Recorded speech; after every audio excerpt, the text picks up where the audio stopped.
Table ಫೆಸ್ಟ್ನ ವೀಕ್ಷಕರೆಲ್ಲರಿಗೂ ಸಮರ್ಥ ಶಿಕ್ಷಕ ರಾಷ್ಟ್ರ ರಕ್ಷಕ ಕಾರ್ಯಕ್ರಮಕ್ಕೆ ಸ್ವಾಗತ. ಇಂದು ಸೆಪ್ಟೆಂಬರ್ 5 ಡಾಕ್ಟರ್ ಎಸ್ ರಾಧಾಕೃಷ್ಣನ್ ರವರ ಜನ್ಮದಿನ. ಇದನ್ನು ನಾವು ಶಿಕ್ಷಕರ ದಿನವನ್ನಾಗಿ ಆಚರಿಸುತ್ತಿದ್ದೇವೆ. ಈ ಸಂದರ್ಭದಲ್ಲಿ ಸಮಸ್ತ ಶಿಕ್ಷಕ ವೃಂದಕ್ಕೂ ಶುಭ ಕೋರುತ್ತಾ, ಮಕ್ಕಳು ಸಹಜವಾಗಿ ಬೆಳೆಯುವ ಸಸಿಗಳಂತೆ ಅವರ ಲಾಲನೆ ಪಾಲನೆ ನೋಡಿಕೊಳ್ಳುವ ತೋಟದ ಮಾಲಿಗಳೇ ಶಿಕ್ಷಕರು. ಅವರ ಪ್ರೇಮ, ಅಭಿಮಾನ, ವಾತ್ಸಲ್ಯ, ಪ್ರೋತ್ಸಾಹಗಳಿಂದ ಮಕ್ಕಳು ಅಭಿವೃದ್ಧಿ ಹೊಂದುತ್ತಾರೆ ಎಂಬುದು ಶ್ರೀ ಸ್ವಾಮಿ ವಿವೇಕಾನಂದರ ನಾಣ್ಣುಡಿ. ಬೋಧಿಸುವ ಶಿಕ್ಷಕರು, ಬಾಧಿಸುವ ಶಿಕ್ಷಕರು. ಶಿಕ್ಷಕರೆಂದರೆ ಶಿಕ್ಷೆ ಕೊಡುವವರೇ. ಬನ್ನಿ, ಈ ವಿಷಯದ ಬಗ್ಗೆ ನಮ್ಮ ಅನೇಕ ಶಿಕ್ಷಣ ಅಧಿಕಾರಿಗಳು, ಶಿಕ್ಷಕರು, ವೈದ್ಯರು ಏನ್ ಹೇಳ್ತಾರೆ ಅನ್ನೋದು ನಾವು ಅವರ ಬಳಿಗೆ ಹೋಗಿ ತಿಳಿದುಕೊಳ್ಳೋಣ. ಸರ್ ನಮಸ್ತೆ. ನಿಮಗೆ ಶಿಕ್ಷಕರ ದಿನಾಚರಣೆಯಂದು ಶುಭ ಕೋರ್ತಾ ಇದ್ದೀನಿ. ನೀವು ಕ್ಷೇತ್ರ ಸಮನ್ವಯ ಅಧಿಕಾರಿ ಅಂತ ತಿಳಿತು. ಆಟಿಟ್ಯೂಡ್ ಇಸ್ ಎವ್ರಿಥಿಂಗ್ ಅಂತ ಹೇಳ್ತೀವಿ. ಎಲ್ಲ ಟೀಚರ್ಸ್, ಶಿಕ್ಷಕರಲ್ಲಿ ಆ ಒಂದು ಮನೋಭಾವನ ಬೆಳೆಸ್ತಿರಲ್ಲ, ಮಕ್ಕಳನ್ನ ಹೇಗೆ ಬೆಳೆಸ್ಬೇಕು ಅದು ಬಹಳ ಚೆನ್ನಾಗಿದೆ. ಆದ್ರೆ ನಿಮ್ಗೊಂದು ಪ್ರಶ್ನೆ ಕೇಳ್ತೀನಿ ಸರ್. ದಾವಣಗೆರೆಯಲ್ಲಿ ಅನೇಕ ಕಡೆ ಟೀಚರ್ಸ್ ಬೆತ್ತ ಅಲ್ಲ, ಇವಾಗ ಬಹಳಷ್ಟು ಅದು ಮಾರ್ಪಾಡಾಗ್ಬಿಟ್ಟಿದೆ ಅಂತ ಹೇಳ್ಬೇಕು. ಸ್ಟೀಲ್ ಸ್ಕೇಲ್ ಹಿಡ್ಕೊಳ್ಳೋದು, ಕೈಗಳಿಂದ ಸಿಕ್ಕಿದ ಕಡೆ ಹೊಡೆಯೋದು, ಆ ಮಕ್ಕಳನ್ನ ಮೊಣಕಾಲ ಮೇಲೆ ನಿಲ್ಲಿಸಿ ಶಾಲೆ ಎಲ್ಲ ಸುತ್ತಾಡೋ ತರ ಮಾಡೋದು, ಮತ್ತೆ ಇನ್ನು ಪ್ರತಿಷ್ಠಿತ ಶಾಲೆಗಳಲ್ಲಿ ಆ ಹೆಣ್ಣು ಮಗುವಿನ 2 ಜಡೆ ಇಟ್ಕೊಂಡು ಗೋಡೆಗೆ ಹೊಡೆಯೋದು, ಇದನ್ನೆಲ್ಲ ಮಾಡ್ತಾ ಇದ್ದಾರೆ. ನೀವು ಕಲಿಸಿದಂತಹ ಟ್ರೈನಿಂಗ್ ಅವ್ರಿಗೆ ಉಪಯೋಗ ಆಗತ್ತಾ, ಅಥವಾ ಯಾಕೆ ಈ ರೀತಿ ನಡೀತಾ ಇದೆ? ಸಿಗ್ತಾ ಇದೆ ಅಂತ ಹೇಳಿ ಒಂದನ್ನು ನಾನು ಒಪ್ಪೋದಕ್ಕೆ ತಯಾರಿಯಾಗಿದೆ. ಯಾಕೆಂತಂದರೆ ದೈಹಿಕ ದಂಡನೆ ನಿಂತು ಸುಮಾರು ವರ್ಷಗಳೇ ಆಗೋಗಿದೆ. 2000 ನಮ್ಮ ಕ್ಷೇತ್ರ ಶಿಕ್ಷಣಾಧಿಕಾರಿ ಹೇಳಿದಂತೆ ನಮ್ಮ ಸರ್ವ ಶಿಕ್ಷಣ ಅಭಿಯಾನ ಬಂದ ಮೇಲಂತೂ ಸಾಕಷ್ಟು ಬದಲಾವಣೆಗಳನ್ನು ನಾವು ಶಾಲೆಗಳಲ್ಲಿ ಕಾಣ್ತಾ ಇದ್ದೇವೆ. ದೈಹಿಕ ದಂಡನೆ ನಿಂತಿದೆ. ನಮ್ಮ ಅಮಿತ್ ಸರ್ ಹೇಳಿದಂಗೆ ಮಾನಸಿಕ ದಂಡನೆ ಸ್ವಲ್ಪ ಇನ್ನೂ ಕೂಡ ಅದು ಇದೆ ಅಂತ ಕಂಡು ಬರ್ತಾರೆ. ಅದರ ನಿವಾರಣೆಗೋಸ್ಕರ ನಮ್ಮ ಇಲಾಖೆ ಸಾಕಷ್ಟು ಕಾರ್ಯಕ್ರಮಗಳನ್ನು ಹಮ್ಮಿಕೊಂಡಿದೆ. ಅದರಲ್ಲಿ ಬಹಳ ಮುಖ್ಯವಾದ ಒಂದು ತರಬೇತಿ ಅಂತ ಹೇಳಿದರೆ, ಈಗ ತರಬೇತಿಗಳ ಬಗ್ಗೆ ನಾವು ಮಾತಾಡೋದಾದ್ರೆ ಶಿಕ್ಷಕರಿಗೆ ಸಬ್ಜೆಕ್ಟ್ ಎನ್ರಿಚ್ಮೆಂಟ್ ತರಬೇತಿನೂ ಕೊಡ್ತೇವೆ, ಮತ್ತೆ ಆಟಿಟ್ಯೂಡಿನಲ್ಲಿ ಚೇಂಜ್ ಆಗೋದು ಕೂಡ ತರಬೇತಿ ಕೊಡ್ತೇವೆ. ಈ ಎರಡನ್ನೂ ಕೂಡ ನಾವು ಬೇರೆ ಬೇರೆ ರೀತಿಯೇ ನೋಡ್ತೇವೆ. ಅಂದರೆ ಕೆಲವು ತರಬೇತಿಗಳು ಕೇವಲ ಸಬ್ಜೆಕ್ಟ್ ಬಗ್ಗೆನೇ ಇರ್ತದೆ, ಇನ್ನು ಕೆಲವು ತರಬೇತಿಗಳು ಶಿಕ್ಷಕರು ತರಗತಿಗಳಲ್ಲಿ ಹೇಗೆ ನಡ್ಕೋಬೇಕು, ಮಕ್ಕಳ ಜೊತೆಗೆ ಹೇಗೆ ವ್ಯವಹರಿಸಬೇಕು ಅನ್ನೋದನ್ನು ನಾವು ತೋರಿಸ್ತೇವೆ. ಅದಕ್ಕೆ ಬಹಳ ಮುಖ್ಯವಾದ ಉದಾಹರಣೆ ಅಂತ ಹೇಳಿದ್ರೆ ನನ್ನೊಳಗಿನ ನಾನು ತರಬೇತಿ ಅಂತೇಳಿ. ನನ್ನೊಳಗೆ ನಾನು ಹೇಗಿದ್ದೀನಿ ಅಂತೇಳಿ ಈ ತರಬೇತಿನ ನಾವು 3 ದಿನ ಕೊಟ್ವಿ. ಅಂದರೆ 2007-8 ನಾವು ಕೊಟ್ಟಿದ್ದು 3 ದಿನದ ತರಬೇತಿನಲ್ಲಿ 3 ದಿನದ ಕೊನೆಗೆ ನಾವು ಶಿಕ್ಷಕರನ್ನ ಅವರ ಒಂದು ಆತ್ಮವಿಮರ್ಶೆಯ ಬಗ್ಗೆ ಅವರಿಗೆ ಅವಕಾಶ ಕೊಟ್ಟಾಗ ಒಂದಿಷ್ಟು ಜನ ಕಣ್ಣೀರು ಹಾಕಿದ್ದನ್ನು ನಾವು ಗಮನಿಸಿದ್ವಿ. ಅದರಲ್ಲಿ ಏನಿತ್ತು ನನ್ನೊಳಗಿನ ನಾನು ಅಂದರೆ, ನಾನು ನನ್ನ ತರಗತಿಯಲ್ಲಿ ಹೇಗಿರ್ತೇನೆ, ನನ್ನ ಮಕ್ಕಳ ಜೊತೆಗೆ ಹೇಗೆ ನಾನು ವ್ಯವಹರಿಸ್ತೇನೆ, ಮಕ್ಕಳಿಗೆ ಪಾಠ ಅಂದರೆ ವಿಷಯಗಳು ಅರ್ಥ ಆಗುವಾಗಿ ಹೇಗೆ ಹೇಳ್ತೇನೆ, ಇದೆಲ್ಲದನ್ನು ಹೇಗೆ ಮಾಡ್ತೇನೆ ಅನ್ನೋದು ಅಲ್ಲಿ ಗೊತ್ತಾಗ್ತಾ ಹೋಗ್ತಿತ್ತು. ಅಂದರೆ ಹೇಗೆ ಮಾಡಬೇಕಿತ್ತು ನಾನು, ಆದರೆ ನಾನು ಏನು ಮಾಡಿದ್ದೀನಿ ಅನ್ನೋದನ್ನು ಯೋಚನೆ ಮಾಡಿ 1-2-3 ಶಿಕ್ಷಕರು ಕಣ್ಣೀರು ಹಾಕಿದ್ದು ಕೂಡ ಉಂಟು. ಆದರೆ ಅಲ್ಲಿ ಅವರ ಒಂದು ಆಟಿಟ್ಯೂಡಿನಲ್ಲಿ ಚೇಂಜ್ ಆಗುವ ಲಕ್ಷಣಗಳು ಕಂಡುಬಂದು. ಹಾಗಾಗಿ ದಂಡನೆಯ ಒಂದು ದೃಷ್ಟಿಯಲ್ಲಿ ಸಾಕಷ್ಟು ಬದಲಾವಣೆ ಆಗಿದೆ. ಇನ್ನೊಂದು ಬಹಳ ಮುಖ್ಯವಾದ ಅಂತ ಹೇಳಿದ್ರೆ, ಈ ವರ್ಷ ನಾವು 2010-11ನೇ ಸಾಲಿನಲ್ಲಿ ಎಲ್ಲ ಶಿಕ್ಷಕರಿಗೂ ಕೂಡ ಧನಾತ್ಮಕ ಚಿಂತನೆ ಅಂತ ಒಂದು ಹೊಸ ಕಾನ್ಸೆಪ್ಟಲ್ಲಿ ತರಬೇತಿ ಕೊಡ್ತಾರೆ. ಧನಾತ್ಮಕ ಚಿಂತನೆ ಅಂದರೆ ಅಲ್ಲಿ ನೋ ನೆಗೆಟಿವ್ ಥಿಂಕಿಂಗ್. ಯಾವುದೇ ಮಗು ಇರ್ಬೋದು, ಚೆನ್ನಾಗಿ ಕಲಿತಾ ಇರೋ ಮಗು ಇರ್ಬೋದು, ನಿಧಾನಕ್ಕೆ ಕಲಿತಾ ಇರೋ ಮಗು ಇರ್ಬೋದು, ಗೈರುಹಾಜರಾಗ್ತಕ್ಕಂಥ ಮಗು ಇರ್ಬೋದು, ಆ ಎಲ್ಲ ಮಕ್ಕಳು ಕೂಡ ಕಲಿಯುವ ಪ್ರಕ್ರಿಯೆಯಲ್ಲಿ ತಮ್ಮದೇ ಆದಂಥ ಹಕ್ಕನ್ನು ಹೊಂದಿದವೆ ಅನ್ನೋ ಒಂದು ಮನೋಭಾವನೆ ಶಿಕ್ಷಕರಲ್ಲಿ ಮೂಡುವಂಥದ್ದು. ಬಹಳ ಮುಖ್ಯವಾಗಿ ಶಿಕ್ಷಕರು ವೈಯಕ್ತಿಕವಾಗಿ ಅಭಿವೃದ್ಧಿ ಹೊಂದುವಂಥ ಒಂದು ಚಿಂತನೆ ಅದರಲ್ಲಿದೆ. ಧನಾತ್ಮಕ ಚಿಂತನೆಯಲ್ಲಿ ನಾವು ಯೋಗವನ್ನು ಹೆಚ್ಚು ಅಳವಡಿಸಿದ್ದೇವೆ. ಯೋಗದ ಕಾರಣದಿಂದ ಒಂದು ಕಾನ್ಸಂಟ್ರೇಷನ್ ಬರುತ್ತೆ ಮತ್ತು ಯಾವಾಗಲೂ ಕೂಡ ಒಂದು ಒಳ್ಳೆಯ ಯೋಚನೆಗಳು ಮನಸ್ಸಿನಲ್ಲಿ ಬರುತ್ತೆ ಅನ್ನೋ ಉದ್ದೇಶದಿಂದ ಇಲಾಖೆ ಬಹಳ ಉತ್ತಮವಾದ ಯೋಚನೆಯನ್ನು ಮಾಡಿ ಧನಾತ್ಮಕ ಚಿಂತನೆಯ ಒಂದು ತರಬೇತಿಯನ್ನು ಕೊಡ್ತಾ ಇದೆ. ಇದು ಬಹಳಷ್ಟು ಬದಲಾವಣೆ ಆಗ್ತಿದೆ. ಈಗ ಸದ್ಯಕ್ಕೆ ನಾವು ನಮ್ಮ ಎಲ್ಲ ಪ್ರಾಥಮಿಕ ಶಾಲೆಗಳ ಮುಖ್ಯ ಶಿಕ್ಷಕರಿಗೆ ತರಬೇತಿಯನ್ನು ಕೊಟ್ಟಿದ್ದೇವೆ. ನಮ್ಮಲ್ಲಿ 177 ಜನ ಮುಖ್ಯ ಶಿಕ್ಷಕರು ದಕ್ಷಿಣ ವಲಯದಲ್ಲಿ ಬರ್ತಾರೆ. ಅವರೆಲ್ಲರಿಗೂ ಕೂಡ ಆಗಿದೆ. ಇನ್ನು ಈಗ ಸಹ ಶಿಕ್ಷಕರುಗಳಿಗೆ ತರಬೇತಿಯನ್ನು ಕೊಡೋದಕ್ಕೆ ಶುರು ಮಾಡಿದ್ದೇವೆ. ಅದೆಲ್ಲದಕ್ಕಿಂತ ಇನ್ನೂ ಪ್ರಮುಖವಾದ ಅಂಶ ನಿಮ್ಮ ಜೊತೆಗೆ ಹಂಚ್ಕೊಳ್ಳೋದು ಅಂತ ಹೇಳಿದ್ರೆ, ಎಲ್ಲ ಅಧಿಕಾರಿಗಳಿಗೆ ತರಬೇತಿ ಆಗಿದೆ. ಈಗ ನಮ್ಮ DOಸ್ಗೆ, DDP ಅವರಿಗೆ, DRCಗಳಿಗೆ ಎಲ್ಲರೂ ಕೂಡ ಪ್ರತ್ಯೇಕವಾದ ಒಂದು ಜಾಗದಲ್ಲಿ, ಉದಾಹರಣೆ ಅಂತ ಹೇಳಿದ್ರೆ ನಮಗೆ ಬೆಂಗಳೂರು ಹತ್ರ ಒಂದು ಜಿಗಣಿ ಅಂತಕ್ಕಂಥ ಒಂದು ಊರಿದೆ. ಅಲ್ಲಿ ಯೋಗ ಯೂನಿವರ್ಸಿಟಿ ಇದೆ, ಸ್ವಾಮಿ ವಿವೇಕಾನಂದ ಯೋಗ ಯೂನಿವರ್ಸಿಟಿ ಅಂತ. ಅಲ್ಲಿಗೆ ನಮ್ಮನ್ನು ಕರ್ಕೊಂಡೋಗಿ 2 ದಿನ ನಮ್ಮನ್ನು ಅಲ್ಲಿ ಇಟ್ಕೊಂಡು ಬೆಳಗ್ಗಿಂದನೇ 5:30ಇಂದನೇ ನಮ್ಗೆ ಯೋಗ ಶುರು ಮಾಡಿಸಿದ್ರೆ ನಮಗೇನೆ ಅದರ ಒಂದು ಪ್ರಯೋಗವನ್ನು ಮಾಡಿ ನಮಗೇನೆ ಧನಾತ್ಮಕ ಚಿಂತನೆಯ ಒಂದು ನೋಟ ಹೇಗಿರಬೇಕು ಅನ್ನೋದನ್ನು ನಮಗೆ ತಿಳಿಸಿ ಆ ಮೂಲಕ ನಾವು ಶಿಕ್ಷಕರುಗಳಿಗೆ ಹೇಳೋದಕ್ಕೆ ಅವರು ಹೆಚ್ಚು ಒಂದು ಇದು ಕೊಟ್ಟಿದ್ದಾರೆ. ಹಾಗಾಗಿ ತಾವೇನು ಪ್ರಾರಂಭದಲ್ಲಿ ಹೇಳಿದ್ರಿ, ಈ ಎರಡೂ ಕೂಡ ದೈಹಿಕ ದಂಡನೆ ಇರ್ಬೋದು, ಮಾನಸಿಕ ದಂಡನೆ ಎರಡೂ ಕೂಡ ಸಂಪೂರ್ಣವಾಗಿ ತರಗತಿಗಳಿಂದ ಹೋಗಬೇಕು ಅನ್ನೋದು ಎಲ್ಲರ ಉದ್ದೇಶ. ನಮ್ಮ ಒಂದು ಸಮಾಜನೂ ಕೂಡ ಅದನ್ನು ಬಯಸ್ತಾ ಇದೆ. ಅದನ್ನ ನಾವೆಲ್ಲರೂ ಕೂಡ ನಮ್ಮ ಇಲಾಖೆ ಅದಕ್ಕೆ ಕಟಿಬದ್ಧವಾಗಿ ಮಾಧ್ಯಮಗಳು ಮತ್ತೆ ಸಮಾಜ ಸೇರಿಕೊಂಡು ನಮ್ಮ ಇಲಾಖೆ ಜೊತೆಗೆ ಸಹಕರಿಸಿದ್ದೆ. ಅದರಲ್ಲಿ ಖಂಡಿತವಾಗಲೂ ಕೂಡ ಉತ್ತಮವಾದಂತಹ ಶಿಕ್ಷಕ ವೃಂದವನ್ನು ನಾವು ನಿರ್ಮಾಣ ಮಾಡಬಹುದು. ಆ ಮೂಲಕ ನಮ್ಮ ಮಕ್ಕಳು ಈಗೇನು ಮಕ್ಕಳಿಗೆ ಆ ಮಕ್ಕಳು ಉತ್ತಮವಾದಂತಹ ನಾಗರಿಕರಾಗೋದಕ್ಕೆ ಸಹಕಾರಿಯಾಗುತ್ತೆ ಅನ್ನೋದು ನಾನು. ಸಾರ್ವಜನಿಕ ಶಿಕ್ಷಣ ಇಲಾಖೆಯ ಉಪನಿರ್ದೇಶಕರು ತಾವು. ನಿಮಗೆ ಈ ಶಿಕ್ಷಕರ ದಿನಾಚರಣೆಯಂದು ಎಲ್ಲ ಶಿಕ್ಷಕರಿಗೆ ಯಾವ ಒಂದು ಮೆಸೇಜ್ ಸಂದೇಶನ ಕೊಡಬೇಕು ಅನ್ನಿಸ್ತಾ ಇದೆ? ಅದಕ್ಕೂ ಮುಂಚೆ ಒಂದು ಪ್ರಶ್ನೆ ತಮಗೆ ಸರ್. ನಮಗೆ ತಿಳಿದು ಬಂದ ಪ್ರಕಾರ ಈಗ ಸರ್ಕಾರ ಮಕ್ಕಳಿಗೆ ಯಾವುದೇ ಶಿಕ್ಷೆಯನ್ನ ಶಾಲೆಯಲ್ಲಿ ಕೊಡಬಾರ್ದು ಅಂತ ಒಂದು ಮಸೂದೆನ ತಂದಿದೆ. ಆದರೂ ಸಹ ಬಹಳಷ್ಟು ಶಾಲೆಗಳಲ್ಲಿ ಮಕ್ಕಳಿಗೆ ದೈಹಿಕವಾದ ಒಂದು ಶಿಕ್ಷೆ ಹಾಗೂ ಮಾನಸಿಕ ಹಿಂಸೆ ನಡೀತಾ ಇದೆ. ಆ ಥರ ನಿಮ್ಮ ಗಮನಕ್ಕೆ ದಾವಣಗೆರೆಯಲ್ಲಿ ಬಂದಿದೆಯಾ? ಬಂದಿದೆ ಆದರೆ ನೀವು ಯಾವ ಕ್ರಮ ತಗೊಳ್ತೀರಾ? ಮತ್ತೆ ನಮ್ಮ ಈ ಶಿಕ್ಷಕರೆಲ್ಲ ಉತ್ತಮ ಶಿಕ್ಷಕರ ಆಗಬೇಕು ಅಂದರೆ ಅವ್ರಿಗೆ ಈ ದಿನ ಯಾವ ಸಂದೇಶನ ಕೊಡ್ತೀರಾ ಸರ್? ಶಿಕ್ಷಕರಿಗೆ ಶಿಕ್ಷಕರ ದಿನಾಚರಣೆಯ ಅಂಗವಾಗಿ ಶುಭಾಶಯವನ್ನು ಕೋರ್ತಾ, ಒಂದು ಮಾನವ ಸಂಪನ್ಮೂಲ ಅಭಿವೃದ್ಧಿ ಮಾಡುವಂಥ ಒಂದು ಇಲಾಖೆಯಾಗಿದೆ. ವಿಶೇಷವಾಗಿ ನಾವು ಈ ಮಕ್ಕಳ ಬೆಳವಣಿಗೆಯನ್ನು ಪ್ರಾಥಮಿಕ ಮತ್ತು ಪ್ರೌಢಶಿಕ್ಷಣ ಹಂತದಲ್ಲಿ ಒಳ್ಳೆಯ ರೀತಿಯ ಬೆಳವಣಿಗೆ ಮಾಡಿದರೆ ಮುಂದಿನ ಹಂತಕ್ಕೆ ಅದು ನಾಂದಿ ಆಗ್ತದೆ. ಮುಂದುವರೆದು ಈ ವರ್ಷ ನಾವು ಶಿಕ್ಷಕರ ದಿನಾಚರಣೆಯನ್ನು ಬಹುಶಃ ವಿಶೇಷವಾಗಿ ನಮ್ಮ ಜಿಲ್ಲೆಯಲ್ಲಿ ಮಾಡ್ತಾಯಿದ್ದೀವಿ. ಮುಖ್ಯವಾಗಿ ಗುರುಸ್ಪಂದನ ಕಾರ್ಯಕ್ರಮವನ್ನು ಮಾಡೋದ್ರ ಮೂಲಕ ಬಹುತೇಕ ಎಲ್ಲ ಶಿಕ್ಷಕರ ಸೇವಾ ಸಂಬಂಧಿ ಸಮಸ್ಯೆಗಳನ್ನು ಬಗೆಹರಿಸಿ ಈ ಒಂದು ಕಾರ್ಯಕ್ರಮವನ್ನು ಮಾಡ್ತಾ ಇದ್ದೀವಿ. ಅದ್ರ ಜೊತೆಗೆ ಶಿಕ್ಷಕರಿಗೆ ಈಗಾಗಲೇ ಮಾನ್ಯ ಇವರು ಕೇಳಿದ ರೀತಿಯಲ್ಲಿ ಮಕ್ಕಳಿಗೆ ಒಂದು ಹಕ್ಕು ಇರುವಂಥ ಒಂದು ಸಂದರ್ಭದಲ್ಲಿ ಅವರ ಮಕ್ಕಳಿಗೆ ಶಿಕ್ಷೆ ಕೊಡುವಂಥದ್ದು ಈಗ ಕಾನೂನಿನ ರೀತ್ಯ ನಾವು ಅದನ್ನು ಅದು ತಪ್ಪು ಅಂತೇಳಿ ಈಗಾಗಲೇ ಅನೇಕ ಸುತ್ತೋಲೆ ಮತ್ತು ಚೈಲ್ಡ್ ರೈಟ್ಸ್ ಕಮಿಷನ್ನು ಸಹ ಇದ್ರ ಬಗ್ಗೆ ಎಸ್ಟಾಬ್ಲಿಷ್ ಆಗಿದೆ. ಈ ಮಕ್ಕಳ ಹಕ್ಕುಗಳ ಆಯೋಗನೂ ಸಹ ಇವತ್ತು ಕಾರ್ಯನಿರ್ವಹಿಸ್ತಾ ಇದೆ. ಇಂಥ ಸಂದರ್ಭದಲ್ಲಿ ಶಿಕ್ಷಕರಿಗೆ ಬಹುಶಃ ಶಿಕ್ಷಕರು ಯಾವುದೇ ರೀತಿಯಾದಂಥ ಒಂದು ದೈಹಿಕ ಶಿಕ್ಷೆ ಆಗಲಿ ಮತ್ತು ಮಾನಸಿಕವಾಗಿ ಘಾಸಿ ಆಗುವಂಥ ಪದಗಳನ್ನು ಸಹ ತರಗತಿಗಳಲ್ಲಿ ಬೆಳೆಸ್ತೇನೆ ಈ ಒಂದು ಸಂಕೀರ್ಣ ಸಮಾಜದಲ್ಲಿ ಮಕ್ಕಳಿಗೆ ನಾವು ಶಿಕ್ಷೆಯನ್ನು ಕೊಡುವಂಥದ್ದು ತಪ್ಪು. ಏಕೆಂದರೆ ಯಾವುದೇ ರೀತಿಯಾದಂಥ ಒಂದು ಶಿಕ್ಷೆಯಿಂದ ಮಕ್ಕಳನ್ನು ನಾವು ಕಂಟ್ರೋಲ್ ಮಾಡಬೇಕು ಅಂತಕ್ಕಂಥ ಒಂದು ಏನಪ್ಪ ಇದಿದೆ, ಅದು ತಪ್ಪಾಗ್ತದೆ. ಏಕೆಂದರೆ ಇವತ್ತು ಸಮಾಜ ಸಂಕೀರ್ಣವಾಗಿದೆ.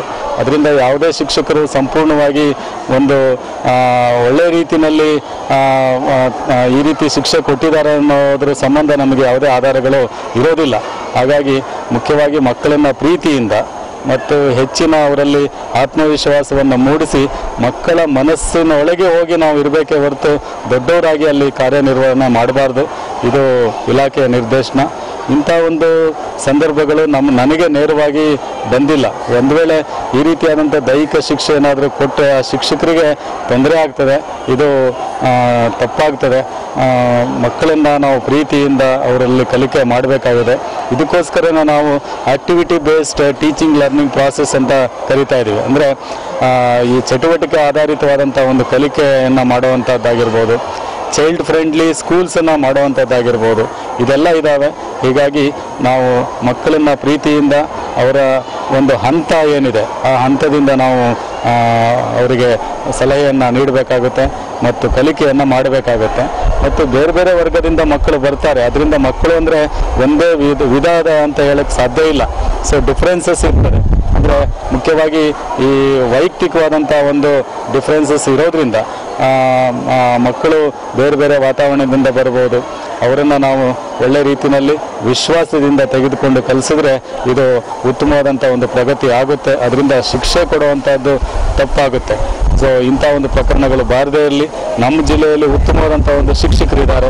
ಹಾಗಾಗಿ ಈ ಮೂಲಕವಾಗಿ ಮಕ್ಕಳ ಜೊತೆಯಲ್ಲಿ ಒಂದು ಒಳ್ಳೆಯ ಒಂದು ಪೋಷಕರ ಜೊತೆಯಲ್ಲಿ, ವಿಶೇಷವಾಗಿ ಪೋಷಕರ ಜೊತೆಯಲ್ಲಿ ಮಕ್ಕಳ ಜೊತೆಯಲ್ಲಿ ಒಂದು ಒಳ್ಳೆಯ ಒಂದು ಸಂಬಂಧವನ್ನು ಇಟ್ಕೊಂಡು ಕಲಿಕೆ ನಡೀಲಿ ಅಂತೇಳಿ ನಾನು ಶಿಕ್ಷಕರ ದಿನಾಚರಣೆಯ ಅಂಗವಾಗಿ ನಾನು ಪ್ರಾರ್ಥಿಸ್ಕೊಳ್ತೇನೆ.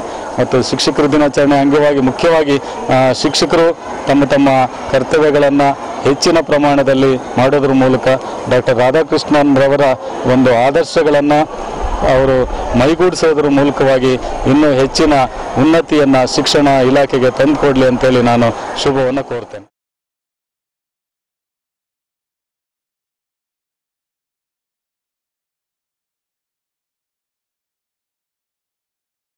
ಪಿ ಶಿಕ್ಷಕರು ಕೇವಲ ಶಿಕ್ಷೆ ಕೊಡ್ತಕ್ಕಂಥದ್ದಷ್ಟೇ ಅಲ್ಲ, ಅವರಿಗೆ ಸಮಾಜದ ಒಂದು ಉತ್ತಮವಾದಂಥ ಪ್ರಜೆಗಳನ್ನು ನಿರ್ಮಾಣ ಮಾಡಲಿಕ್ಕೆ ನಮ್ಮ ದೈಹಿಕ ಶಿಕ್ಷಕರು ಮೊದಲನೇದಾಗಿ ಶಿಸ್ತಿಗೆ ಪ್ರಥಮ ಆದ್ಯತೆ ಕೊಟ್ಟಂಥ ನಮ್ಮ ದೈಹಿಕ ಶಿಕ್ಷಕರೇ ಮುಖ್ಯ.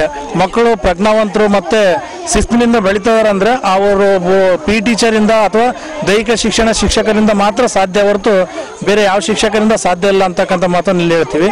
ಯಾವುದೇ ಶಿಕ್ಷೆ ಕೊಡ್ತಾರೆ ಅಂತಂದ್ರೆ ಮಕ್ಕಳಿಗೆ ತಿದ್ಕೊಳ್ಳೋ ರೀತಿ ಶಿಕ್ಷೆ ಕೊಡ್ತಾರೆ ವಿನ ಈ ಕೇವಲ ದೈಹಿಕ ಆಮೇಲೆ ಅವ್ರಿಗೆ ಶ್ರಮ ಆಗ್ತಕ್ಕಂಥ ಶಿಕ್ಷೆ ಕೊಡ್ತಕ್ಕಂಥ ದೈಹಿಕ ಶಿಕ್ಷಕರು ಯಾರಿಲ್ಲ. ಅವರಿಗೆ ಅರ್ಥ ಮಾಡಿಸ್ತಕ್ಕಂಥ ಒಂದು ರೀತಿಯಲ್ಲಿ ಮಕ್ಕಳಿಗೆ ಬೋಧನೆ ಮಾಡ್ತಾ ಅವ್ರಿಗೆ ನಾವು ತಪ್ಪನ್ನು ತಿದ್ತಾ ಅವ್ರಿಗೆ ಒಳ್ಳೆಯ ದಾರಿಯಲ್ಲಿ ನಾವು ಸಾಗಲಿಕ್ಕೆ ಕಾರಣಕರ್ತರಾಗಬೇಕು. ಕ್ರೀಡಾಪಟುಗಳು ಇರೋದಿಲ್ಲ. ಕೆಲವೊಂದು ಶಾಲೆಗಳಲ್ಲಿ ಏನ್ ಮಾಡ್ತಾರೆ ಅಂದ್ರೆ ಬೇರೆ ಬೇರೆ ತರಗತಿಯ ಮಕ್ಕಳನ್ನ ತಂದು ಇಲ್ಲಿ ಆಡಿಸ್ತಾರೆ. ಅದು ನಮ್ಮ ಶಿಕ್ಷಕರು ಮಾಡ್ತಕ್ಕಂಥ ಒಂದು ಬಹಳ ದೊಡ್ಡ ತಪ್ಪು ಅಂತ ನನ್ನ ಅಭಿಪ್ರಾಯ. ಇದನ್ನ ನಮ್ಮ ಎಲ್ಲಾ ಶಿಕ್ಷಕ ಸಮುದಾಯ ಎಲ್ಲರೂ ಅರ್ಥ ಮಾಡ್ಕೊಂಡು ಎಲ್ಲರೂ ನಮ್ಮ ಮಕ್ಕಳೇ, ಎಲ್ಲಾ ತರಗತಿ ನಮ್ಮ ಮಕ್ಕಳೇ ಅಂತ ಹೇಳಿ ತರಗತಿ ಮತ್ತು ವಯಸ್ಸಿಗನುಗುಣವಾಗಿ ಮಕ್ಕಳನ್ನ ಕ್ರೀಡಾ ರಂಗಕ್ಕೆ ಕರ್ಕೊಂಡ್ಬರ್ಬೇಕು. Happy teachers day. I am wishing you on this day Cecilia. ನೀವು ಪ್ರೈವೇಟ್ ಶಾಲೆಯ ಹೆಡ್ ಮಿಸ್ಟ್ರೆಸ್ ಆಗಿ ಕಾರ್ಯನಿರ್ವಹಿಸ್ತಾ ಇದ್ದೀರಾ.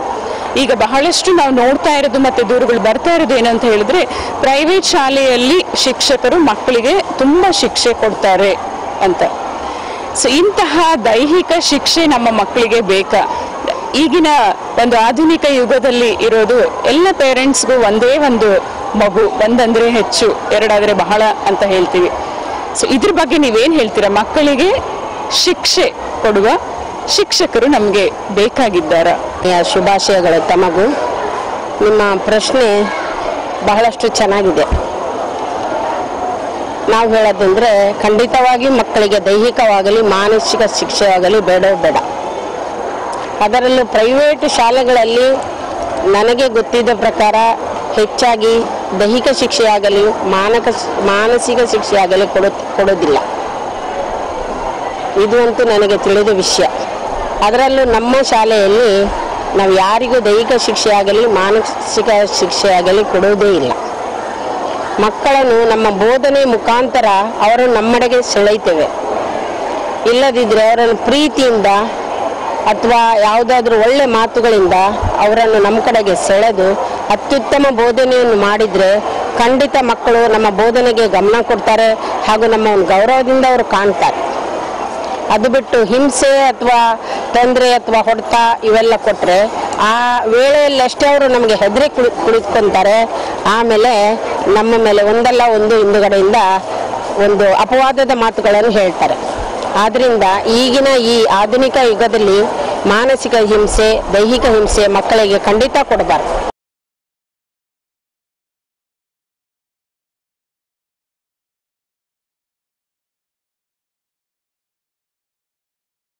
ದಿನಾಚರಣೆಯನ್ನು ತಮಗೆ ಶುಭಾಶಯ ಕೊಡ್ತಾ ಇದ್ದೀನಿ. ನೀವು ದಾವಣಗೆರೆ ದಕ್ಷಿಣ ಕ್ಷೇತ್ರದ ಕ್ಷೇತ್ರ ಶಿಕ್ಷಣಾಧಿಕಾರಿಯಾಗಿದ್ದೀರಾ. ಈಗಿನ ಬಹಳಷ್ಟು ನಮಗೆ ಕೇಳಿ ಬರ್ತಾ ಇರೋ ಮಾತೇನು ಅಂದ್ರೆ, ಬೋಧಿಸುವ ಶಿಕ್ಷಕರಿಗಿಂತ ಬಾಧಿಸುವ ಶಿಕ್ಷಕರು ಹೆಚ್ಚಾಗ್ತಾ ಇದ್ದಾರೆ. ಶಿಕ್ಷಣದ ಗುಣಮಟ್ಟ ಹೆಚ್ಚಾಗೋದಕ್ಕಿಂತ ಶಿಕ್ಷೆಯ ಗುಣಮಟ್ಟ ಹೆಚ್ಚಾಗ್ತಾ ಇದೆ ಅಂತ. ಈ ರೀತಿ ಬಹಳ ಪೋಷಕರು ಮಕ್ಕಳು ಸಹ ಬಹಳಷ್ಟು ನೊಂದಿದ್ದಾರೆ ಈ ದೈಹಿಕ ಅಥವಾ ಮಾನಸಿಕ ಶಿಕ್ಷೆಯಿಂದ. ಅದ್ರ ಬಗ್ಗೆ ನಿಮ್ಮ ಅನಿಸಿಕೆ ಏನು? ಮತ್ತೆ ನಮ್ಮ ಎಲ್ಲ ಶಿಕ್ಷಕರಿಗೆ ನೀವು ಒಂದು ಯಾವ ಸಂದೇಶನ ಈ ಶಿಕ್ಷಕರ ದಿನಾಚರಣೆಯನ್ನು ಕೊಡಬೇಕು ಅಂತಿದ್ದೀರಾ? ಧನ್ಯವಾದಗಳು. ಶಿಕ್ಷಕರ ದಿನಾಚರಣೆಯ ಈ ಸಂದರ್ಭದಲ್ಲಿ ನಮ್ಮ ತಾಲೂಕಿನ ಎಲ್ಲ ಶಿಕ್ಷಕರಿಗೆ ನಾನು ಅಭಿನಂದನೆಗಳನ್ನು ಸಲ್ಲಿಸುತ್ತಾ ಈಗ ತಾವು ಹೇಳಿದ ವಿಷಯದ ಬಗ್ಗೆ ಒಂದೆರಡು ಮಾತು ಹೇಳಲಿಕ್ಕೆ ಇಷ್ಟಪಡ್ತೇನೆ. ಏನಂದರೆ ತಾವು ಹೇಳಿದರೆ ಈಗ ಶಿಕ್ಷೆಯ ಒಂದು ರೂಪ ಬದಲಾಗಿದೆ, ಪ್ರಮಾಣ ಜಾಸ್ತಿ ಆಗಿದೆ ಅಂತ. ಆದರೆ ಇದು ಎಲ್ಲ ಶಾಲೆಗಳಲ್ಲೂ ಈ ಥರ ಆಗಿಲ್ಲ. ತಾವು ತಿಳಿದಿರೋ ಹಾಗೆ ನಮ್ಮ ತಾಲೂಕಿನಲ್ಲಿ ದಾವಣಗೆರೆ ದಕ್ಷಿಣ ವಲಯ ಮತ್ತು ಉತ್ತರ ವಲಯದಲ್ಲಿ 600ಕ್ಕೂ ಹೆಚ್ಚು ಶಾಲೆಗಳಿದೆ. ಆದರೆ ಈ ಥರದ ಶಿಕ್ಷೆಯ ಪ್ರಮಾಣದ ಬಗ್ಗೆ ಮಾತಾಡ್ತಾ ಇರೋ ಶಾಲೆಗಳ ಸಂಖ್ಯೆ, ಅಂದರೆ ಎಲ್ಲಿ ಈ ಘಟನೆಗಳು ನಡೆಯುತ್ತೆ, ಅವು 10ಕ್ಕಿಂತ ಹೆಚ್ಚಿಲ್ಲ ಅಂತ ಹೇಳಿ ನನ್ನ ಭಾವನೆ. ಒಟ್ಟಾರೆ ಹೇಳಬೇಕು ಅಂದರೆ ಈಗ ಶಾಲೆಯಲ್ಲಿ ಸಂತಸದಾಯಕ ಕಲಿಕೆ ಆಗಬೇಕು ಅನ್ನೋದಾದರೆ ಶಾಲೆಯಲ್ಲಿ ಒಳ್ಳೆಯ ಆಹ್ಲಾದಕಾರಿ ವಾತಾವರಣ ಇರಬೇಕು ಮಗುಗೆ. ಮಗು ಆ ವಾತಾವರಣದಿಂದಾಗಿನೇ ನಾನು ಶಾಲೆಗೆ ಬರ್ತೀನಿ ಅನ್ನೋ ಒಂದು ಮನೋಭಾವ ಅದಕ್ಕೆ ಬರಬೇಕು ಅನ್ನೋದಾದರೆ ಖಂಡಿತ ಶಾಲೆಯಲ್ಲಿ ಯಾವುದೇ ರೀತಿಯ ದೈಹಿಕ ಮತ್ತು ಜನರಲ್ ಆಗಿ ಹೇಳಬೇಕು ಅಂತಂದರೆ ಮಾನಸಿಕ ಹಿಂಸೆನೂ ಕೂಡ ಇರಬಾರ್ದು. ಏಕೆಂದರೆ ಮಾನಸಿಕವಾಗಿ ನಾವು ಒಂದು ಮಗುವಿಗೆ ಏನಾದರೂ ಎಲ್ಲರ ಮುಂದೆ ಬೈದರೆ ಅದು ಬಹುಶಃ ಒಂದೊಂದ್ಸರಿ ದೈಹಿಕ ಶಿಕ್ಷೆಗಿನ ಹೆಚ್ಚು ಪರಿಣಾಮ ಬೀರುವಂಥದ್ದು ಒಂದು ಅವಕಾಶ ಇರುತ್ತೆ. ಆದ್ದರಿಂದ ದೈಹಿಕ ಶಿಕ್ಷೆ ಅಂತೂ ಇರಲೇಬಾರ್ದು, ಮಾನಸಿಕ ಶಿಕ್ಷೆಯೂ ಅಷ್ಟೇ ಒಂದು ಮಗುವಿಗೆ ಮಾಡೋ ತಪ್ಪಾಗುತ್ತೆ. ಈ ನಿಟ್ಟಿನಲ್ಲಿ ಎಲ್ಲ ಮಕ್ಕಳು ಒಂದೇ ರೀತಿ ಇರಲ್ಲ ಅನ್ನೋದನ್ನ ನಮ್ಮ ಎಲ್ಲ ಶಿಕ್ಷಕರು ಅರ್ತಿದ್ದಾರೆ ಅಂತ ಹೇಳಿ ನಾನು ಅಂದ್ಕೊಳ್ತೀನಿ.